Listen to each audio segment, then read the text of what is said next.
Bienvenidos a nuestro seminario del día de hoy, el último del semestre. Cerramos nuestro SEDNOL con broche de oro porque tenemos el gusto de tener a Benedetta Pellacci y a Liliane Maia con nosotros el día de hoy. Vamos a empezar con una plática de Benedetta Pellacci, quien es una investigadora del Departamento de Matemáticas de la Università della Campania, Luigi Vanvitelli, y nos va a platicar acerca de asymptotical qualitative properties of the optimal principal eigenvalue in weighted Neumann problems. No sé si la plática la vas a hacer en español o en inglés, Benedetta. No, por favor. Te voy a agradecer en español, pero por favor, déjame hacerla en inglés, Okay. que va a ser mucho más sencillo que hacerla en italiano. Okay, well, please, Benedetta.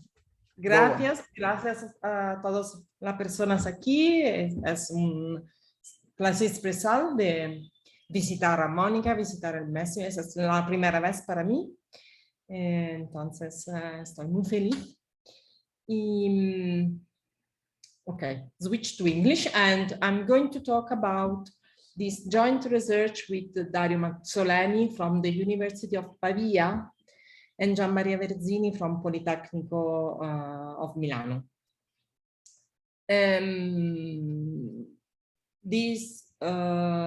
The kind of problem we are going to talk about comes from some quite classical model in population dynamics, so in reaction diffusion equation.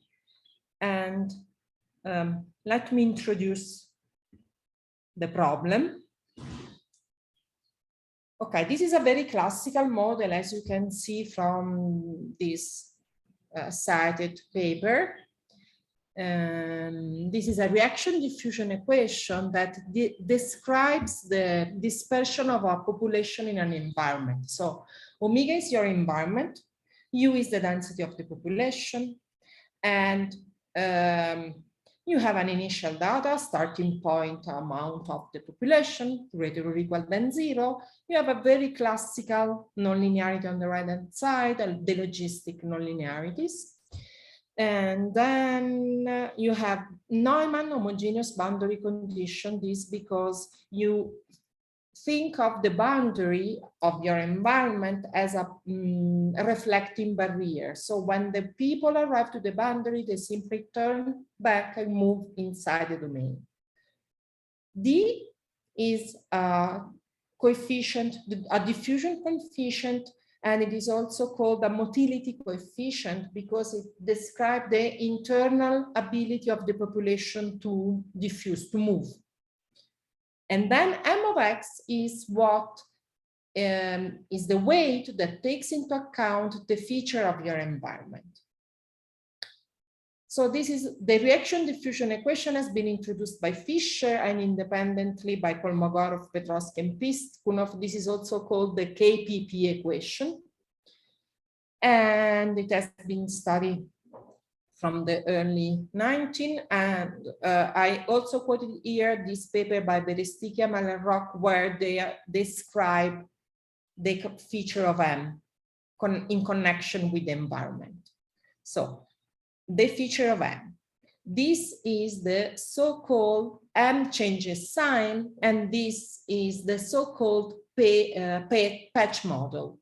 What does it mean? That you imagine your environment as a collection of patches, of zones that endorse the chances of survival of the population, for example, because there are much more resources, and zones which are hostile to the growth of the population. So the positivity set of the weight M are the favorable region, and the negativity set are the hostile one. Then, if you study the reaction diffusion equation and you study the asymptotic limit when t goes to plus infinity, you have two alternatives. Either u goes to 0, and in this case, we say that you have extinction, okay? Or you go to a positive steady state, a positive solution of the elliptic equation associated. In this case, we talk about persistence or survival. Then if you want to establish if you have a survival of the population, you need to know when you have the existence of a positive solution of the elliptic equation associated to the problem. So I move to the elliptic problem. Okay, this is the elliptic problem. M is a bounded function, and it is very easy to see that if M is negative almost everywhere, you cannot have a positive solution. Just take it as that function. You have positive on the right, on the left-hand side, negative on the right-hand side. Cannot be. So you have extinction for every initial datum. This is quite natural to understand because in this case you have an environment which is hostile almost everywhere. So probably the population will extinct. Then we wonder when we can establish the existence of a positive solution. And in order to have a quite complete picture of the positive solution of the elliptic equation, one can tackle the problem via bifurcation theory. So I introduce a parameter here, and I will mainly interested in the value lambda equal to 1/d. Okay. But in order to have a complete picture, I study for every lambda. Okay.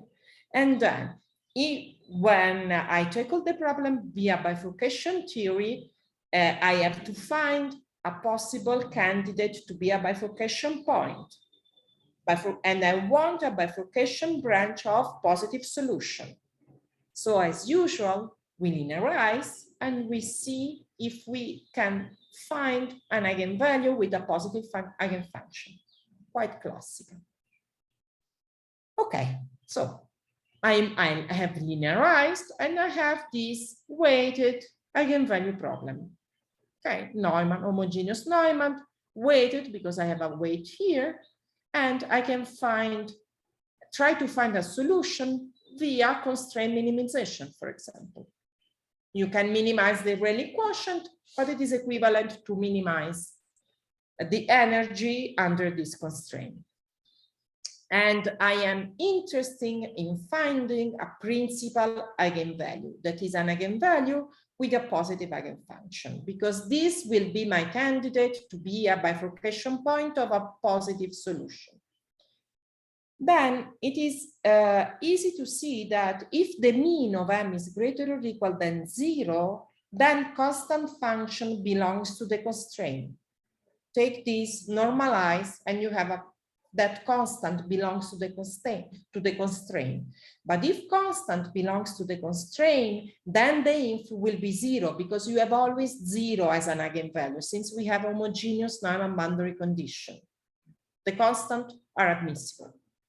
Okay, so we have always survival because we have bifurcation, lambda is 0, no problem, always survival. Then we have intermediate range because if M is almost everywhere negative, always extinction. If M has non-negative average, always survival. What happens in between? Then, necessary condition. Suppose that you have a positive principal eigenvalue. Then test the equation with 1, and I have 0 on the left-hand side, and I immediately discover that M has to change sign. Otherwise, I have a contradiction. Secondly, test the equation with 1/u. U, suppose that you have a positive principal eigenvalue. U is the positive eigenfunction associated with. Test the equation with 1/u.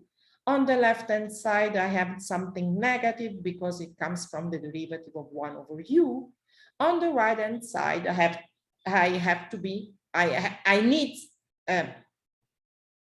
on the right-hand side, then I have the integral of M, and this has to be negative.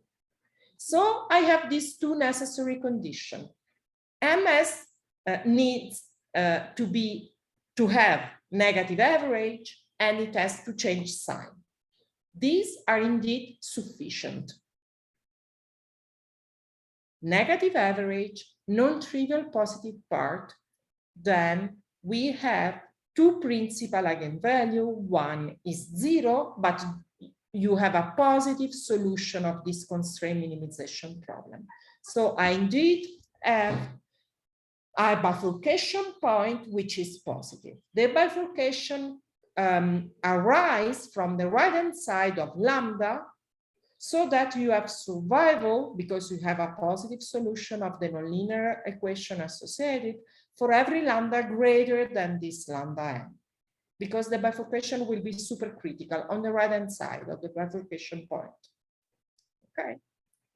And then I can conclude that I will have a positive steady state for every lambda greater than lambda n. But I was interested in, in lambda equal to 1 over d. So that I need that lambda n is less than 1 over d in order to have survival. But then, as you see, for every weight m satisfying the above hypothesis, I have a threshold for the survival of the population, because this is the eigenvalue lambda m. So that the smaller lambda m is, the more chances of survival the population has. So I am naturally become interested in minimizing lambda with respect to the weight, which is the best possible environment. So my new question now is, I have an eigenvalue for every weight. How can I minimize this lambda? Okay, so my problem becomes the following. Given an environment, I want this can be seen as a determine the optimal spatial arrangement of resources. So how distribute favorable and unfavorable region in order to have survival. And this amounts to minimize lambda with respect to the weight, for the weight varying in a class. And the class is the following as above. L infinity function moving between two constants, one negative, the other positive, because M has to change sign, non-trivial positive part, negative average. This problem has been studied by and introduced by Caserta and Choquard at the end of the 80s in a series of papers. There are many more, and then has been studied by Luigi and then I will come back to this other result. I will comment in a moment these other two results. Okay, they also studied the problem with Dirichlet boundary condition, meaning that when people just arrive to the boundary, they just died because the external region is completely hostile. Both the two problems has a meaning, right? Okay, so I want to minimize lambda for m varying in this class. And all the previous results by Caserta and Choquard, and I quoted here this result by Luigi and just to summarize. The minimization problem as a result, so take a minimizing sequence m, and then you discover that you achieve the minimum. Moreover, what happens is the following, that there exists a subset of fixed measure such that the optimal weight is of this kind. It is equal to 1 in D and minus beta in the complement of D. So it saturates the constant here, and it is piecewise constant. This is the optimal weight. Moreover, the favorable zone, that is D, comes out to be the positivity set of the weight. The positivity set of the weight is the super level set of the optimal eigenfunction. Not the super level set, a super level set. Okay, so D turns out to be the set. So D turns out to be the set where u is greater or equal than t for some t, and u is the eigenfunction. Okay. Okay, then summarizing what we have done up to now. I want to minimize my eigenvalue because this endorses the chances of survival. This has this, well, let's say, concrete interpretation. So I minimize lambda for m varying in a class. And what I discover is that the optimal eigenvalue is achieved, and it is achieved by this optimal weight for any set of measure D. And this set D is the superlevel set of the optimal eigenfunction. And now it becomes interesting to discover some qualitative property of this set. And this turns out to be a shape optimization problem, because now I can say, okay, for every delta, take a weight of this kind, which is the optimal D. How are the qualitative property of the optimal D? For example, it is connected. It is where I can localize it.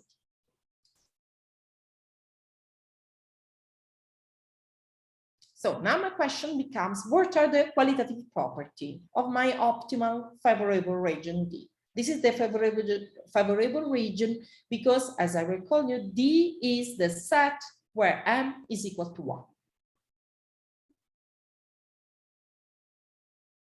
Okay, the answer of this problem is completely understood in dimension 1, where if omega is an interval, then, and you have homogeneous Norman boundary condition, that either D is a set, let's say, concentrated in 0 or in 1.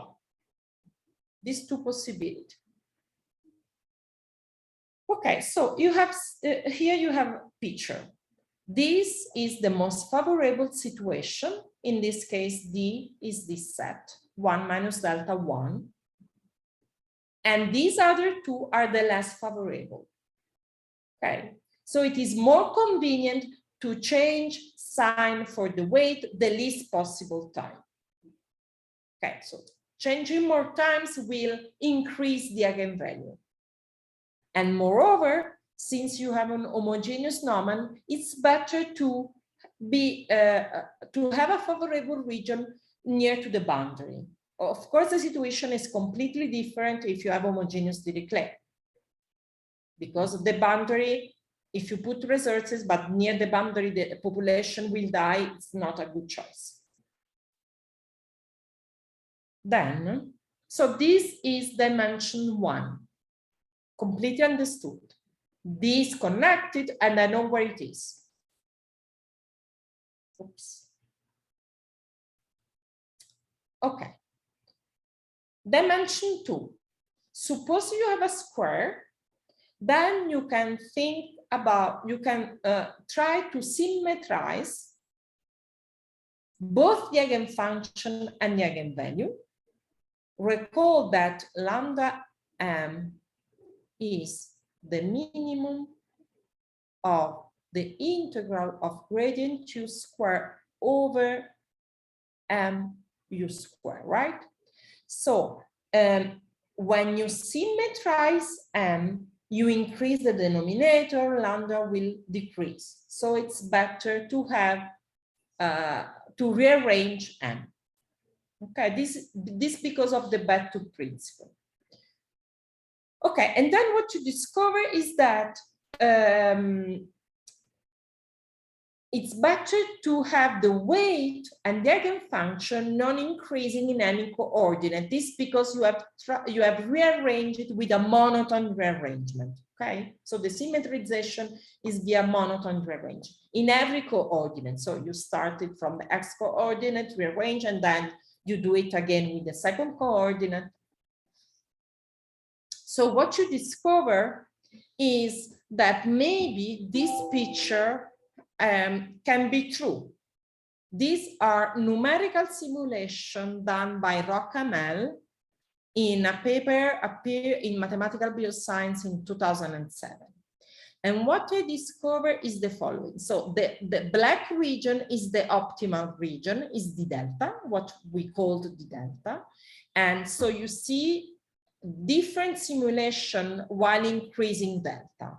When delta is sufficiently small, you see an optimal region which is close to a vertex of the square. So the square is your environment, omega, and it seems to be a quarter of a disk.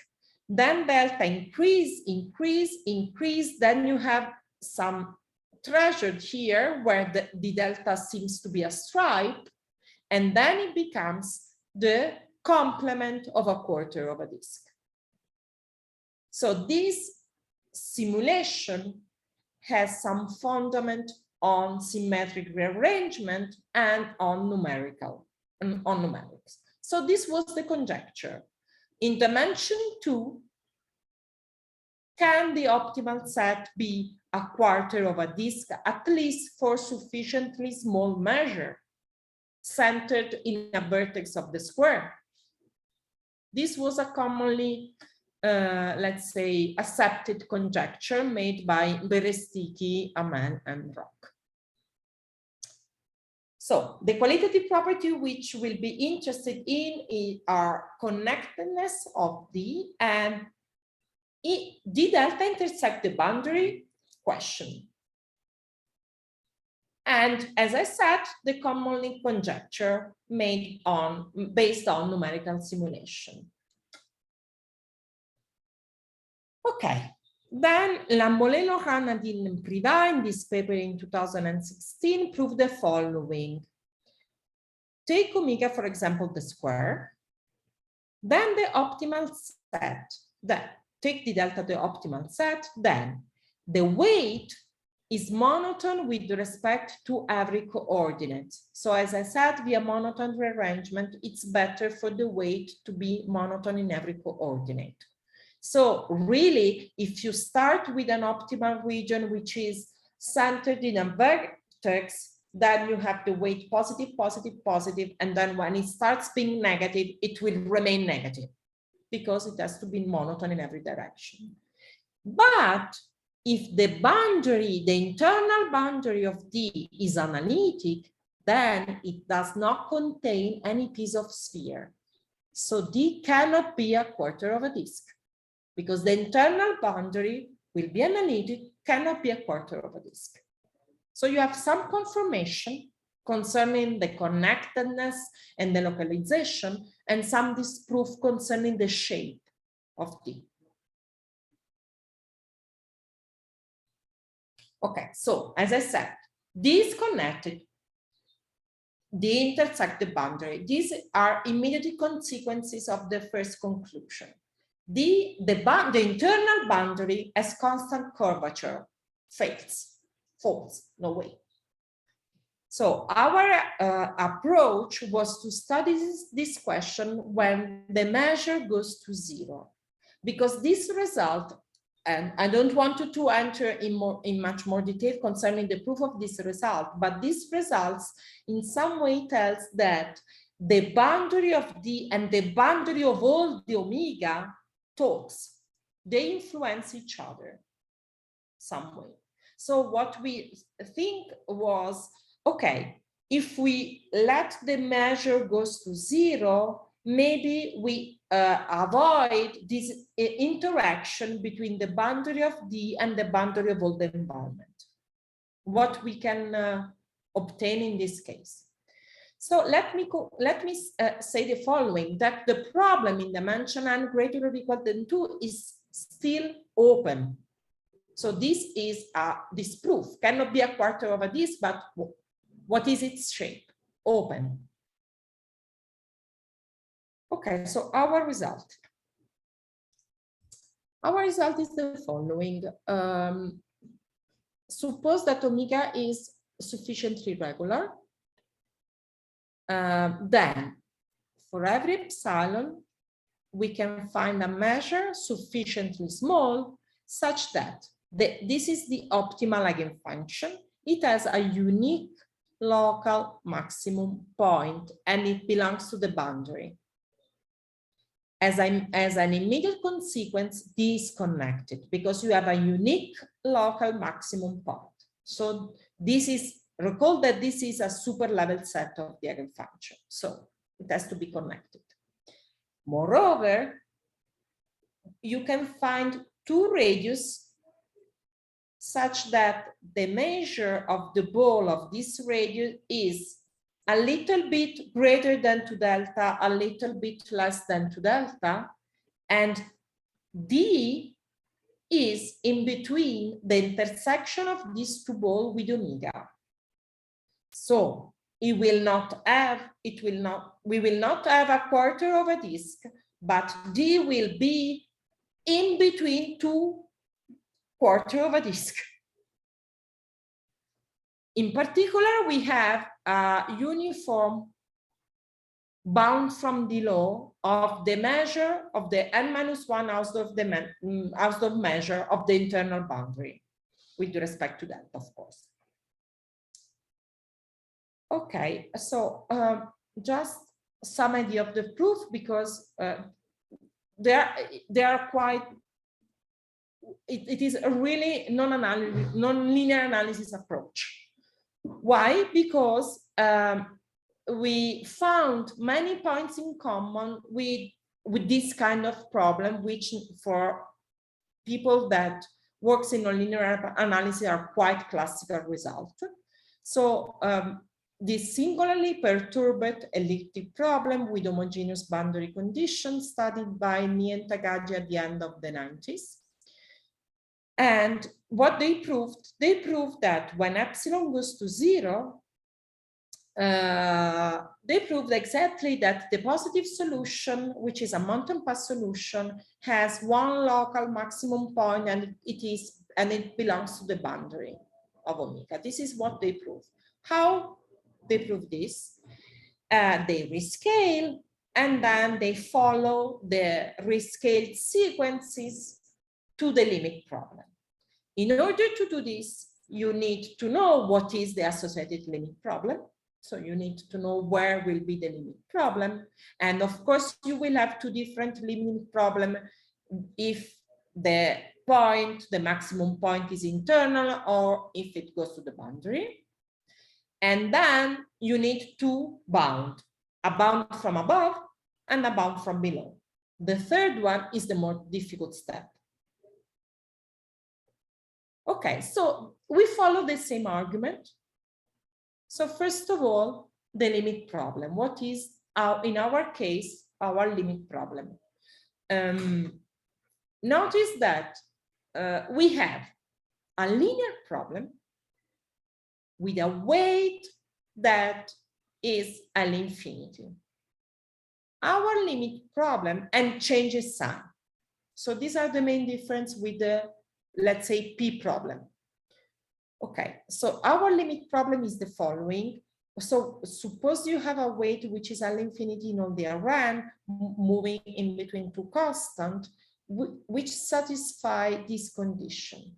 Notice that this implies that m plus beta, which is greater or equal than 0, is in L1, but m is not in L1.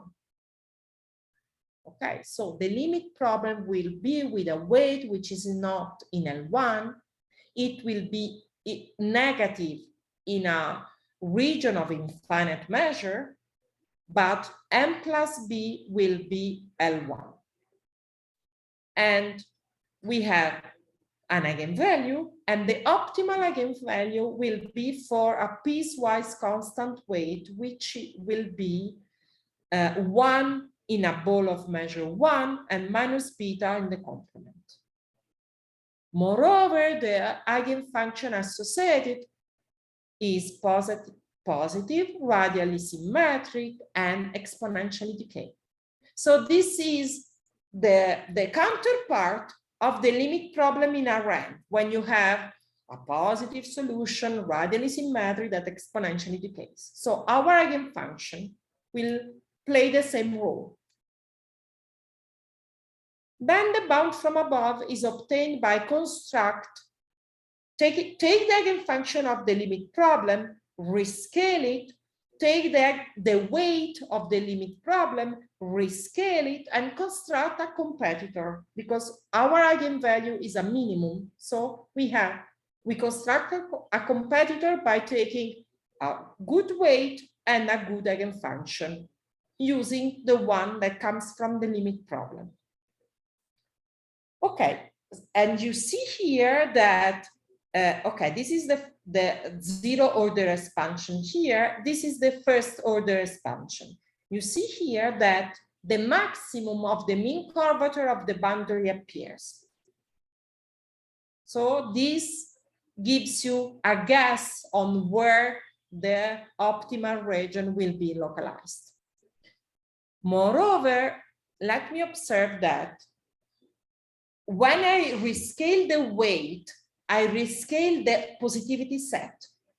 So I rescale the region where the weight is positive, but I have a constraint on the measure of this set, because my minimization problem is for set that satisfy this constraint. So I have to introduce a rescaling factor, and I need to know how it goes independent of delta. So this is something new with respect of the epsilon problem, the singularly perturbed problem. Okay, then the bound from below. The bound from below, straighten the boundary, reflected. This will change the operator, and this is as for the problem of niente caggi, but this will change also the volume of the set. And again, this is something which is different from the superlinear problem.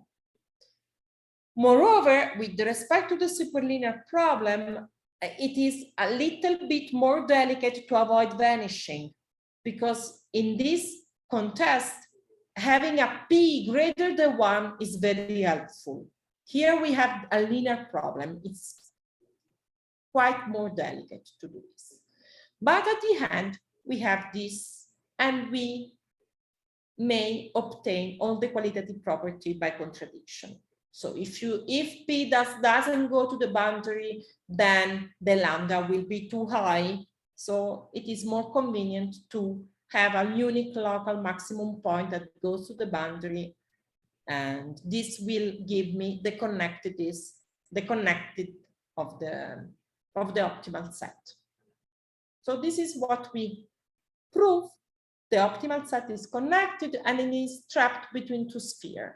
And now, of course, what we would like to show is that if P delta converges, but I would like to see that this P0 is a point where the mean curvature is maximized.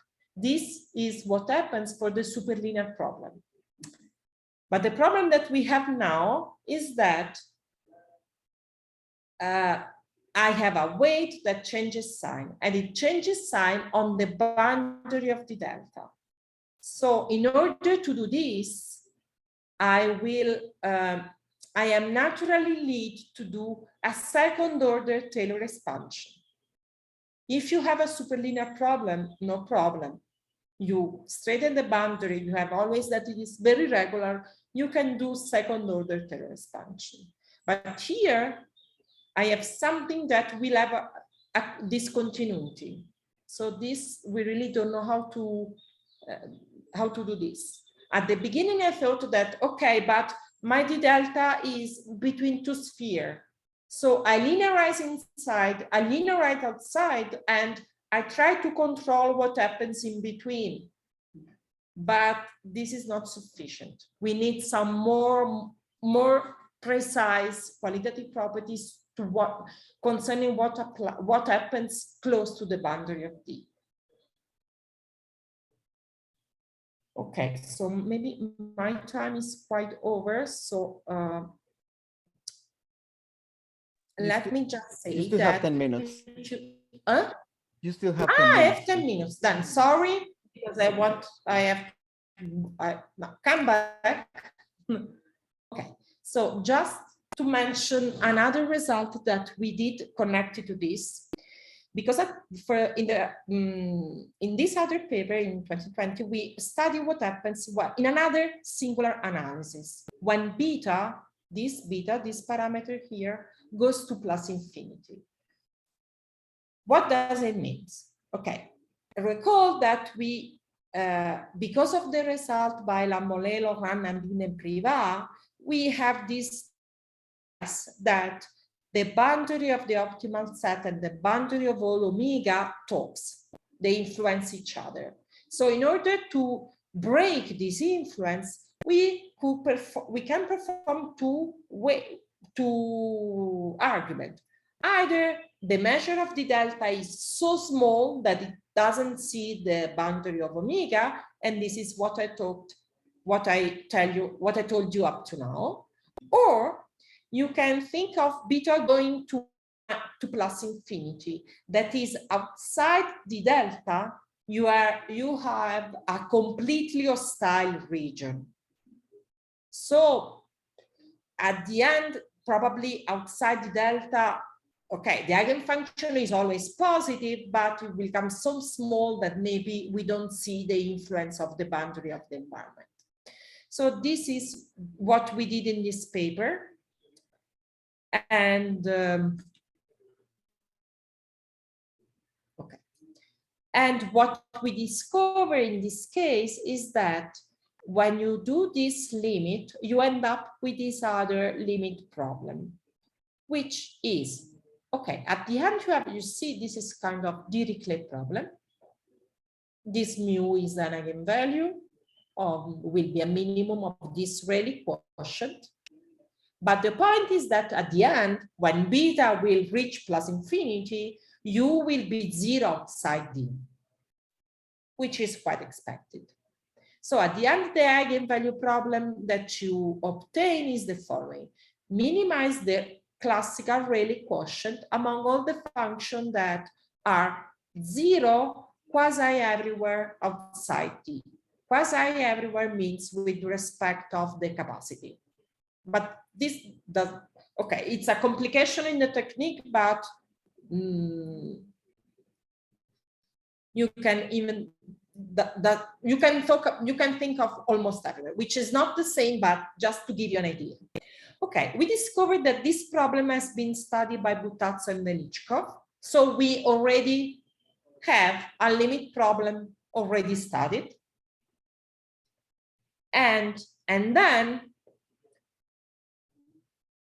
just coming back to the problem of, is the localized close to point of maximal mean curvature? This was the problem that is the question that has no answer up to now. If you perform the double limit, so when beta goes to plus infinity, you have this problem studied by Butazzo and Velichkov, and then you move delta, and you let delta go into 0, what we discover is that the eigenvalue is close to point of maximal mean curvature, because this is the maximal mean curvature. And so on smooth domain, when the area is small, the minimizer of the spectral drop problem, which is this eigenvalue, tends to concentrate in point with high mean curvature. Okay, these are some remarks concerning the technique, which I don't want to enter into this, but okay, so just to make some comparison, if you take beta finite, which was, and let delta go into 0, you can perform a blow-up analysis as for the superlinear problem, as in by Ni and Tagagi. You can end up and you obtain a result. But the alpha symmetrization, property of symmetrization doesn't work, because this cannot be doesn't give you information when the measure is too small. While when you perform the analysis for beta going to plus infinity, the blow-up analysis will not, it's not a right argument, because the limit, in the limit problem, you lose information, because at the limit, you will be 0 outside D. So you lose many information. But you can perform symmetrization in cone, and this will give you some information.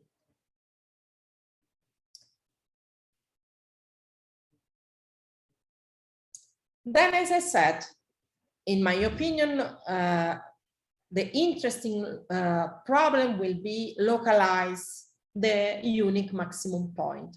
And this, in my opinion, it is interesting also because you see, we have a linear problem. So quite easy to write down. But the only point, the only difference is that it is weighted with a weight which is only bounded, L infinity function. And this in some way destroy the possibility to apply a procedure which is really now well established from the 90s. That is linearization, moving Taylor expansion. How can we do this? Because in order to do this, I need in some way have to do an expansion of the boundary of D. So, okay, then there is this paper, work in progress by Gianmaria Verzini and Ferreri, in which they studied the Dirichlet boundary condition. And they find in a particular class of weight, they discover that the unique maximum point will be in the point of maximal distance to the boundary, which is expected as for the superlinear problem. And in this work in progress with Giovanni Pisante and Delia Schiera, we studied other kind of diffusion. For example, anisotropic diffusion, in which you may diffuse with different way, depending on the direction. And okay, you can also try to optimize with other point of view. For example, in this paper, we optimize the eigenvalue with respect to the exponent. And this amounts to this can be translated in the following question. If you have an environment and you have fractional diffusion, what is the best choice of the population to disperse? It is better to do local random walk or to do levy flight, depending on the environment. So we have some partial result here. There are also partial results by Caffarelli Di Piero Valdinoci related to this. Okay, so I think I can stop here. Gracias a todos. Thank you. Thank you very much, Benedetta. Are there questions for Benedetta? Please activate your, please, Hector. I have a question, Ben. Hello, thank you for your talk. Very nice. Thank you. First, could you share your slides or something? Can we find it in your webpage later on, or? Can you share the slides? Yes, of course. Yes, of course. Please. Well, my question is, so kind of the idea is that this local maximum has to be at the points where there is the largest curvature, no? Yes. Okay. So should be. So what happens with the case of a circle, no? Is and what it would be like this set is going to be like flat, or is going to have actually an interior boundary, no? Okay, it depends on the boundary condition that you have. Okay. If you have homogeneous Neumann boundary condition, every point of the boundary as the same can be a point in which you have your localization. But if you have the homogeneous Dirichlet, then this is exactly the problem that Lorenzo Ferreri and Gianmaria Verzini studied. Okay. And they suppose they studied the problem in a subclass of weight. So they already suppose that the weight has some symmetry. And then they found that the optimal region will be in the point of maximal distance to the boundary, in a sphere, for example, in a sphere. I don't know if Yes. And the set D is going to be kind of flat inside, or is going to have some curvature? Ni idea.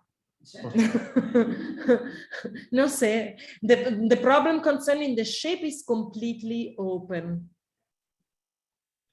Of course, the most interesting question is for beta or for delta fixed. This is the original problem. Mm-hmm. And if you see the numerical simulation, you really are led to think of D being, for example, if you are in a square or in a polygon, you really are led to think that D will be a quarter of a circle. But this has been disproved. Convexity is known? No. No. No. Maybe there is something else known in case of Dirichlet boundary conditions. Is it known that you are inner ball if your domain is a ball? Or things like this? Known that if D is a ball, omega has to be a ball concentric. Okay. So it's a necessary condition. All right. So Liliane has a question, please. Can you hear me? Yes. Then my question is, in those pictures that you showed,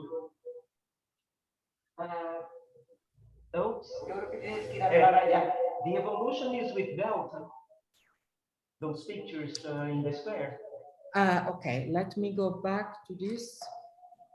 What happened to me? Okay. So the picture by Berestichi, by Amel and Rock. This. Okay. Is this with delta? Yes, these are with delta is increasing. So delta small, delta larger, larger, and then a stripe, and then the complement of a stripe. So you see, it's really quite natural to expect a quarter of a disk, but it is not.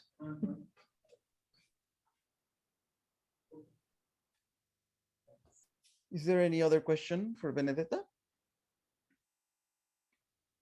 I have some questions. So I think in particular, the case of the fractional Laplacian is interesting because in this case, your species can jump, right? So for example, if you would have two spheres disjoint, still the species can jump from one to the other. So maybe this would break the symmetry, for instance, in Dirichlet boundary conditions.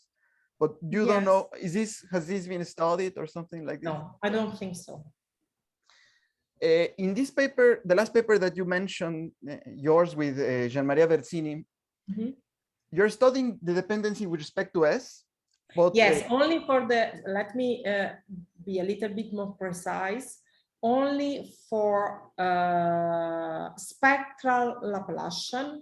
This is precisely my question. Homogeneous Neumann, thinking of the boundary as a perfect elastic reflective barrier. Yeah, this is exactly. So if you compute 1/2 to arrive to the boundary, in the other 1/2, you will end up at the initial position.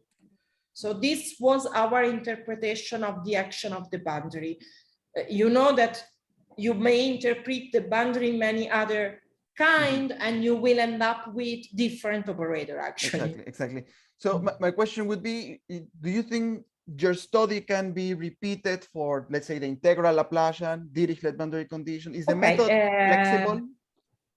Caffarelli Di Piero Valdinoci did this with the integral fractional Laplacian, and they found some results which are in accordance with our. What we saw is more or less a kind of concavity property of the eigenvalue with respect to the fractional exponent, so that the best choice is always at the boundary of the exponent.